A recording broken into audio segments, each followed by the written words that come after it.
Late afternoon in Lincoln Park, the last light of the day stretched across the old brownstones, casting long shadows over the brick-paved sidewalks. Maya Granger strolled into the Lincoln Park branch of Granger Financial, the soft sound of her sneakers echoing gently against the polished granite floor. She wore a cream cashmere coat over a simple black turtleneck. No one in the bank would have guessed that the woman, with a calm face and neatly tied-back hair, was the very person who had built this entire empire. Today there were no major meetings, no investment presentations, no cocktail receptions, just an ordinary day, a personal errand. Withdrawing cash from her private account, something anyone had the right to do at any time. Maya had built Granger Financial from the ground up with a deep belief in fairness, in equal service without discrimination. She had personally selected the location for this Lincoln Park branch and approved every brick and every paint sample. She remembered clearly the moment she cut the red ribbon amid the applause of neighbors. It was a sunny day, full of hope. Today, Maya had returned. Not as CEO, no assistant at her side, no chauffeured car, no packed schedule. Just a customer, like anyone else. A woman in a cream cardigan, hair tied back, and slightly worn white sneakers. The glass doors slid open with that familiar swoosh, the very sound she had once insisted be designed to be smooth and seamless, just like how this bank should operate. But today, that sound felt foreign. No one looked up. No one stepped forward with the usual smile from the company brochure. Fine, Maya thought. Silence is the most honest test. She wanted to see whether the system she had spent her life building was truly fair or only beautiful when bathed in the spotlight and framed by wall slogans. The lobby was quiet, with only a few customers sitting silently. The rhythmic tapping of keyboards was the only sound accompanying the soft background music. Maya walked toward window 3. Behind the transparent glass sat a young blonde woman with soft shoulder-length waves, Brittany Shaw. Her youthful face was lightly made up. Her eyes were wide but vacant, as if drowning in endless system prompts and the fatigue of rotating shifts. No greeting, no eye contact, not even a flicker of recognition for the person standing before her. No hello, no how can I help you? Just a glance, cold and passing. Maya stood still for a few seconds, not angry. She had once worked in this very position. She understood the fatigue after lunch breaks, the numbness that came from dealing with thousands of people each day. But understanding didn't mean accepting. She cleared her throat softly, a sound just enough to tap against the invisible glass barrier between two people. "Hello," she said, voice calm and polite. "I'd like to withdraw some cash." Brittany didn't look up. Her fingers continued to move mechanically across the keyboard. 1 second, 2 seconds. Then her left hand, almost instinctively, slid a withdrawal form toward Maya without ever taking her eyes off the screen. "Fill this out," she said, her voice flat as a recorded message, devoid of inflection, as if she had uttered that same sentence hundreds of times each week. Maya looked at the form the way an old composer might look at the first sheet of music they ever wrote. Too familiar, too clear, and now too different. She picked up the pen. These were the same hands that had signed off on thousands of contracts and had written her name on documents shaping the futures of hundreds of employees, now filling out a withdrawal slip like a stranger in the place she had built. Name: Maya Granger. Account number: memorized. Withdrawal amount: $5,000.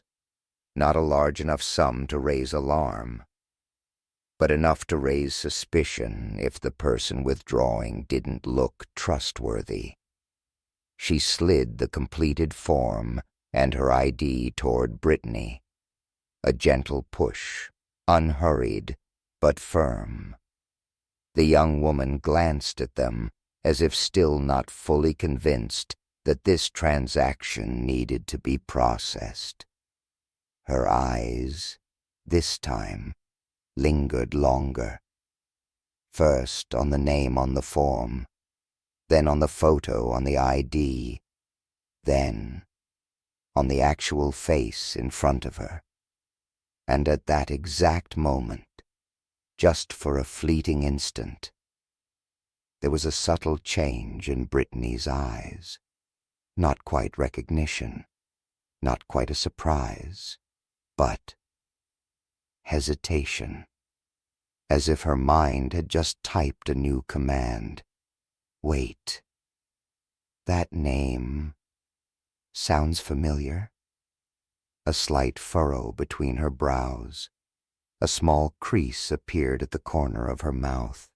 And then, without saying a word, Brittany gave a small nod, picked up the ID, and disappeared behind the frosted glass door that led to the management offices. Maya remained standing, silent. Her fingers tapped a steady rhythm on the icy stone countertop.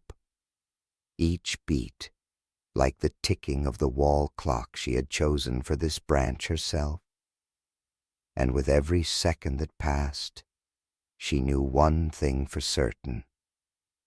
Every system, no matter how beautifully designed, can be distorted by the gaze of a single person. Maya stayed still. Her hand gently touched the cold stone surface.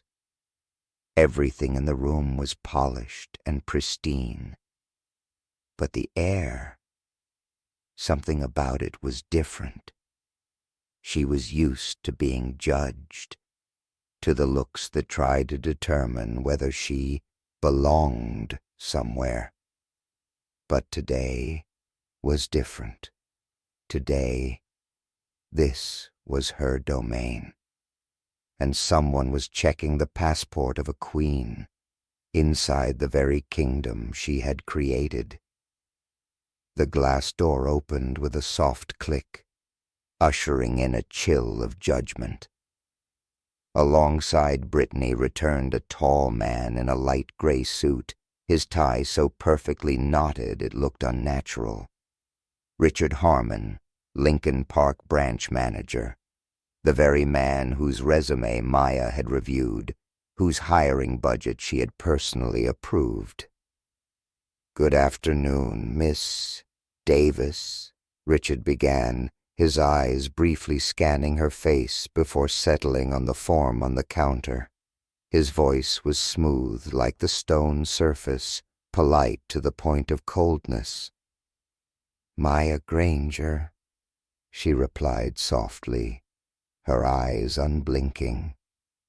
Richard nodded, as if mentally checking off an item in his planner.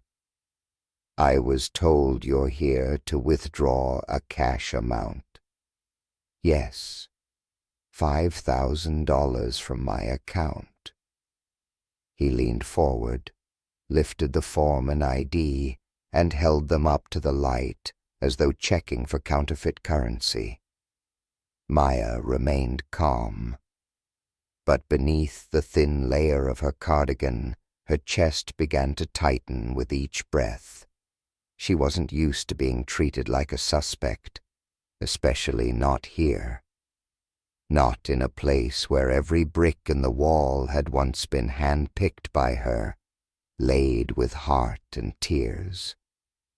"What do you do for a living, Miss Granger?" Richard asked, his gaze now shifting from indifference to something razor-sharp.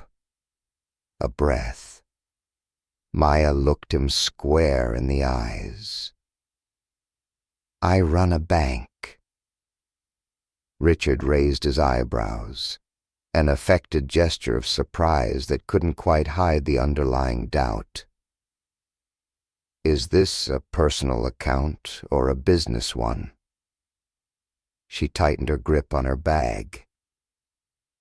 "That information is listed on the form."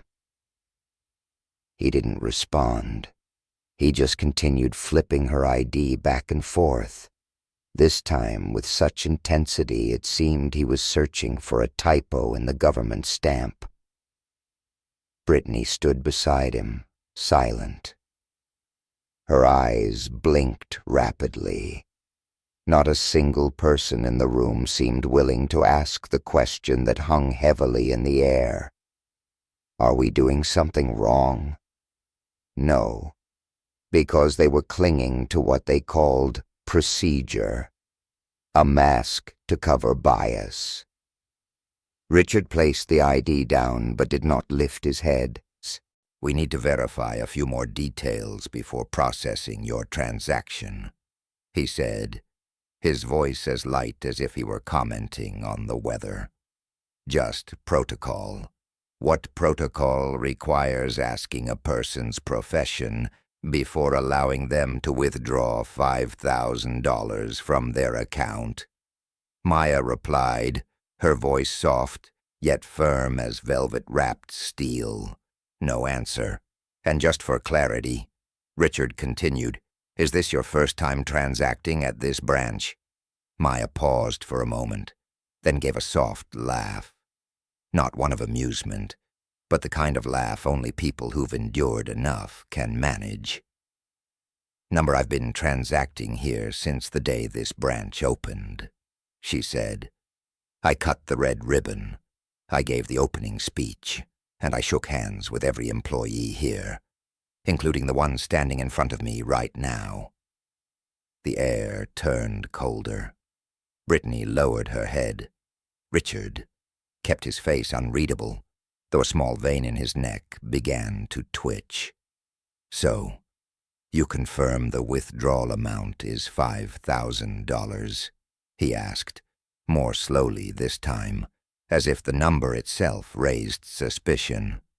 "Yes," Maya answered, placing her hand gently on the counter. "Could you tell me the amount of your most recent deposit into this account?" Richard asked next. That was the final straw. Maya looked at him for a long time. "Number, I don't recall the exact amount, but I do know one thing. Your staff can check that, just as they do for every other customer." Richard looked up, for the first time meeting her eyes. She stared back, unblinking. "We have security protocols," he said, almost like an excuse. "What protocol is that?" "The one where a woman in a cardigan must answer 10 extra questions while a man in a suit simply swipes a card?" Maya asked, and this time her voice no longer tried to be gentle. It was a blade, honed in silence. A long pause, as if time had slowed. A nearby customer froze mid-step, holding an unfinished form. Another pretended to check their phone, eyes locked on Maya. "You are denying me access to my own money," Maya said slowly. "For what reason, Richard? Because I'm not wearing a suit? Because I'm not in heels? Or because I don't fit your idea of what someone who runs a bank looks like?" Silence. Dead silence. Maya knew this feeling. This was no longer a transaction. This was an invisible test of belonging. And she knew. She was not the one who would look away. She stood still, her hand gently resting on the cool granite counter, as if holding herself back from cracking the silence with her fist. No one spoke. No one stepped forward. The room felt suffocating, like a theater just before the third act, when the audience held their breath, waiting for the twist. Maya didn't wait any longer. She opened her bag and pulled out her phone. No hesitation, no request for permission. She pressed record. The screen lit up, clearly capturing Richard's face. Confused, pale under the fluorescent lights. The sharply defined features of this man now looked stiff, directionless. "I'm currently at the Lincoln Park branch of Granger Financial," Maya said, her voice steady, "and I have just been denied a cash withdrawal from my account, despite presenting valid identification." Richard opened his mouth, about to say something. Perhaps, "You're not allowed to record," or "This violates security policy." But Maya raised the phone higher, turning it toward the corner of the room where Neil Torres, the branch's security guard, was standing. "And you," she said, her voice lower now but razor-sharp in tone. "Why were you summoned during what is a routine personal transaction?" Neil stood upright, hands folded in front of him. He didn't respond immediately. His eyes shifted toward Richard, as if looking for guidance from above. "Answer," Maya pressed. "Has there been a disturbance? Did any customer cause a scene?" Neil swallowed, then spoke slowly. "I was only called out to ensure everything was running smoothly." "Smoothly?" Maya narrowed her eyes. "Or to remind me where I stand?" A chill ran down the spines of those nearby. A woman behind her clutched her purse tight to her chest, eyes unblinking. An elderly man pretended to read a brochure, his ears tuned like antennae. Richard took a step forward, his voice straining to remain composed. "Miss Granger, if you would just—" "Silence," Maya cut him off. "I am calm, Richard. Calmer than the people who decided to turn a simple transaction into a disguised interrogation." She lowered the phone, locking eyes with him. "You called security. You inspected my ID like I was an imposter. You asked about my profession, about my last deposit, all just to find some way to deny something that should be indisputable. I am the account holder. I am the founder of this bank. And you are someone I approved for this position." Richard stood frozen. No justification could save him now. "And yet today, you looked at me as if I was trespassing on your territory." She stepped closer to the counter, quietly but with more force than any raised voice. "You decided I didn't belong here, simply because I wasn't dressed like the typical CEO in your mind. Because today, I wasn't wearing a label you recognized." A phone chimed softly from the corner of the room, then went silent immediately. No one dared interrupt this moment. Maya raised her hand and pointed at Richard's nameplate. "You want to verify me? Fine. But you checked the wrong person. What you should be verifying is yourself, Richard. You should be questioning the way you treat customers and people like me." The air froze. Maya turned the phone toward herself. The ceiling lights cast a glow on half of her face, a face no longer soft, no longer silent, but the face of a founder reclaiming her voice in the very house she built.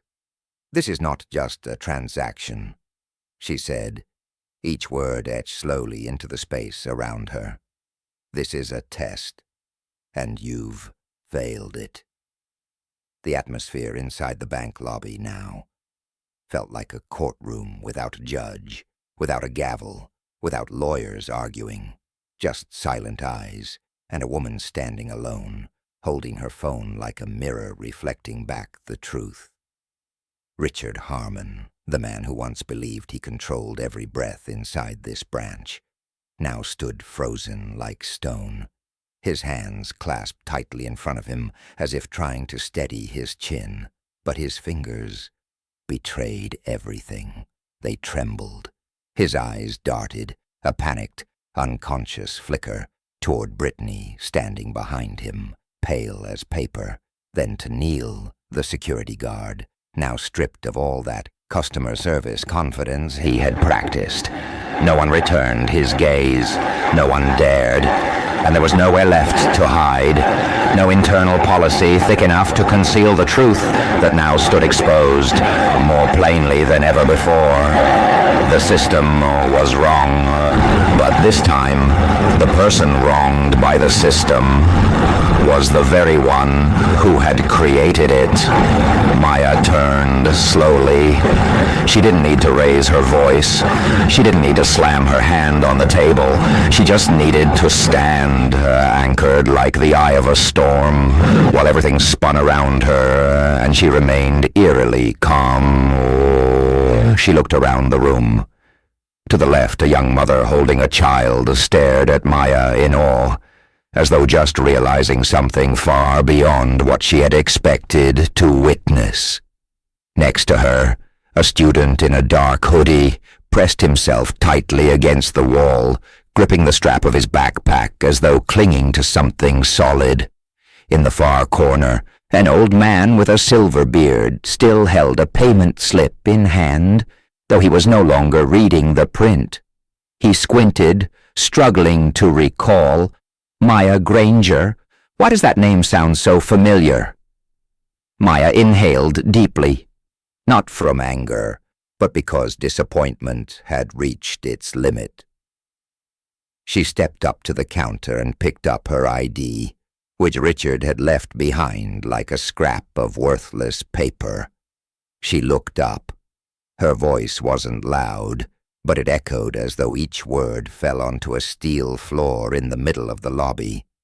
Seems I need to reintroduce myself. She held up her ID, a slow, deliberate motion, as though presenting evidence in a historic trial. My name is Maya Granger. Her voice was low, steady, and unwavering. I am the founder and current CEO of Granger Financial. 1 second, 2. Then, like a pin dropping in absolute silence, the room exploded in stillness, not with screams, not with outrage, but with eyes widening, with mouths opening, then closing, unable to believe. With the smallest movement, yet heavier than stone, of Richard, slowly taking a step back. Brittany stood frozen. Her eyes blinked repeatedly, as though waiting for someone to confirm. This was just a dream. Neil Torres looked as if he had been yanked from reality. He stood stiffly, arms limp, and slowly removed his earpiece as if caught in the act. No more procedures, no more doubts, no more internal evaluations. Just one woman, standing in the very place that once symbolized the dream she built, and now forced to say her name in a space that used to honor it. The room burst, not with voices, but with startled eyes, hushed whispers, and the soft thud of folders hitting the floor. Neil, the security guard, immediately took a step back, standing ramrod straight as if jolted by electricity. His eyes bounced between Maya and Richard, and then, as a survival instinct, he nodded quickly, as if to say, I didn't know. I was just called out. Brittany, the one who had first dismissed Maya, now stood petrified, her face pale, her eyes too ashamed to rise, her hands still hovering above the keyboard, as though typing one more key would make everything worse. Richard tried to speak. Miss Granger, if I had known. You didn't need to know. Maya cut in, not angry, not cruel, but with a tone sharp enough to split cold steel. That's the problem. You never tried to know. She stepped forward, each footfall certain, like a funeral drum. You saw a woman in a cardigan, and sneakers, and you permitted yourself to judge my worth. You decided I wasn't trustworthy based on appearance alone. You asked a string of unnecessary questions, not to seek clarity, but to delay, to wear me down, to exclude me through exhaustion. And when I didn't back down, you called security, as if I were a threat. A pause. The question is, a threat to whom? Richard didn't respond. Sweat began to seep through the collar of his shirt beneath the tailored suit. He had never been challenged like this before, especially not by the woman he once emailed congratulations to on the day last quarter's report was released. You know what the most ironic part is? Maya leaned in slightly, her gaze still as water before a storm. I approved the budget to build this branch. I was the one who signed the lease agreement. I reviewed and approved your hiring paperwork. And today, I have to prove that I have the right to withdraw money from my account at the bank I founded. She turned toward the customers, still standing in stunned silence, their eyes glued to her like they were fastened in place. How many more times do people like me have to go through this? How many times are we doubted simply because we don't match someone's mental image of what success looks like? How many times has our silence been labeled as grace, when in truth, it's us being forced to swallow our fury? The bank's entrance bell rang softly. Someone walked in, then immediately stopped, sensing the heavy tension blanketing the lobby. Maya placed her ID back on the counter, this time with finality, as if sealing the past shut. Then she turned to face Neil, the security guard still standing motionless. If a customer isn't shouting, isn't causing a scene, isn't threatening anyone, then the next step shouldn't be calling security. It should be listening. Neil nodded, this time slowly, lowering his head awkwardly like a schoolboy caught cheating. She turned to Brittany, who was still clutching her keyboard like it was the last life raft in a raging storm. "And you," Maya said, her voice softer but no less firm. "You had the chance to handle this the right way. You saw my name. You saw the account number. All you had to do was look up and listen." Brittany stammered, I was just following protocol." Maya stepped back slightly. Her eyes no longer cut like glass. They shimmered now with sadness mixed with deep disappointment. Sometimes protocol isn't a shield, it's a trap, and today you were all swallowed by it. She turned away, her eyes making one final sweep across everyone witnessing the moment. No one looked at Maya as a stranger anymore. She had become something no one could deny. The next morning, a thin veil of gray clouds blanketed the sky over Chicago, the kind that made people unsure whether to grab sunglasses or an umbrella. At 6 a.m., on the 45th floor of Granger Financial's headquarters in the Chicago Loop, an urgent notice was dispatched across the entire branch network. All branch managers are to be summoned. Emergency meeting at 9 a.m., mandatory. No one knew exactly what had happened, but everyone sensed it. Something had just broken out of the bounds of a routine internal incident. Phone calls between branches surged like underground waves. The name Maya Granger began to surface more than usual, not in financial newsletters, but in nervous glances, in elevators, in emails opened under incognito tabs, inside the executive boardroom, where high-profile investors and strategic partners were usually received. Maya sat at the head of the table, no suit, no elaborate makeup, just the same cream cashmere coat and a presence that seemed to chill the entire room by several degrees. Behind her, a massive LED screen lit up with bold white letters on a stark black background. Response to the Lincoln Park incident. Crisis or opportunity. Maya tapped her fingertip gently on the table. Each soft knock rang out like a bell. Has anyone here ever had their right to access their account questioned because of how they were dressed? She began, her voice not loud, but crystal clear to the last row. No one answered. Has anyone ever been asked, "What do you do for a living?" as a gatekeeping question before being allowed to withdraw from their account? A few people sat up straighter. A few eyes dropped to their laps. Then let me walk you through what happened yesterday, from the perspective of the person who built the very system you now operate. A video began to play.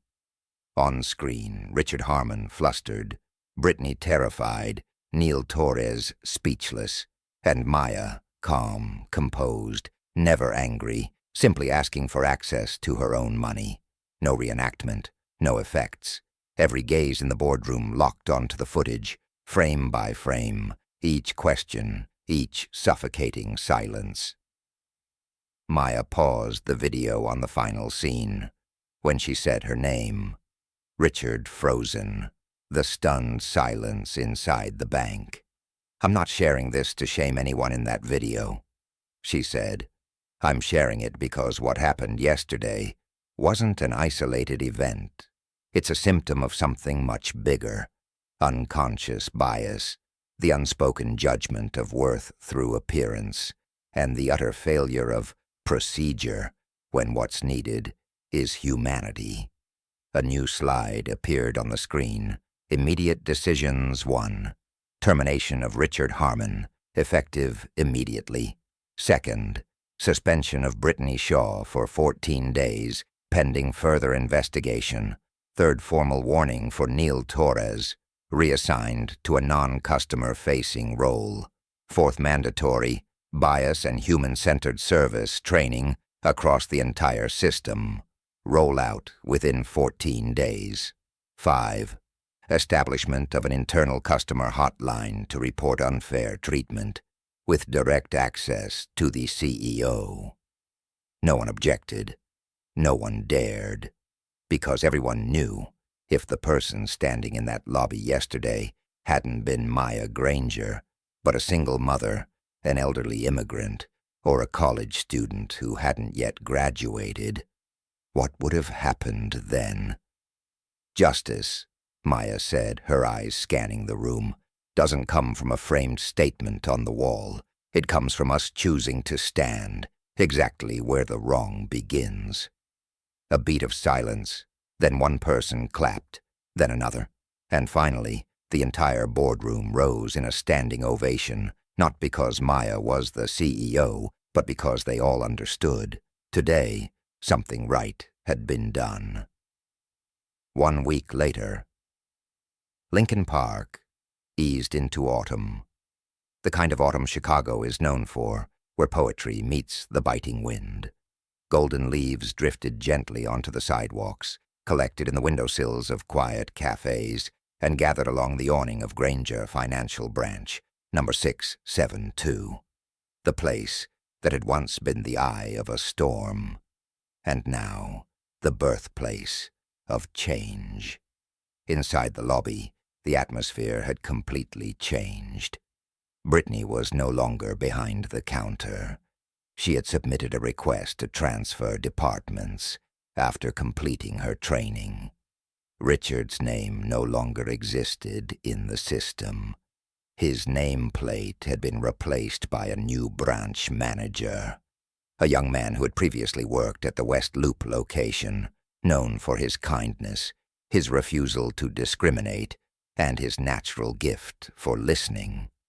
The automatic doors slid open.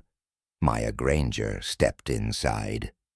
This time, it wasn't the quiet entrance of a shadowy figure in the late afternoon, but she was still simply dressed, A crisp white shirt, a long camel coat, her hair tied low. Still Maya, without fanfare, without the symbols of power. Inside, the new staff member, a young man named Marcus, stood up immediately and smiled. "Good morning. How may I help you?" Maya returned the smile gently, then pointed toward a woman standing at the end of the line, slender, holding a withdrawal slip, with two small twin children beside her, their worn canvas shoes scuffing the floor. "Not me," Maya said. "Her." Marcus understood instantly. He stepped forward, offering the woman a warm, respectful smile, and invited her ahead. No questions about her profession, no judgment, no clipboard slid across the counter like a wall, just a customer with the right to be trusted. Maya remained where she was, watching the scene unfold. Light from the glass doors lit her face, reflected in the eyes of one of the children who was watching her intently. The little boy, around 6 years old, gave her a small wave.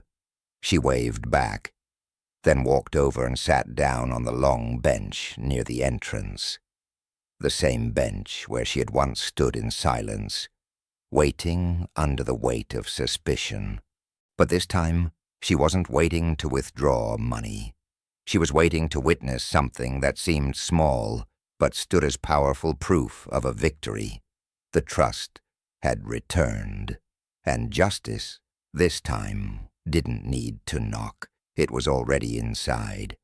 We often think change comes from policy, but in truth, it starts with a single voice that refuses to be silent, from a customer who refuses to accept procedure, from a founder brave enough to return, look directly at the cracks in her creation, and repair them. Her name is Maya Granger, and that day, she didn't just withdraw money. She withdrew a lesson, one powerful enough to change the system forever. If you believe that justice should never depend on appearance, if you believe that change begins with voices bold enough to rise, and if Maya Granger's story touched your heart, then hit subscribe today. We tell true stories of courage, of people who dare to say no to injustice, and who fight to reclaim what's right. Only when you stand with us can stories like this reach further. Subscribe so you won't miss the next video. And share this if you, too, believe that one small act can spark a powerful change.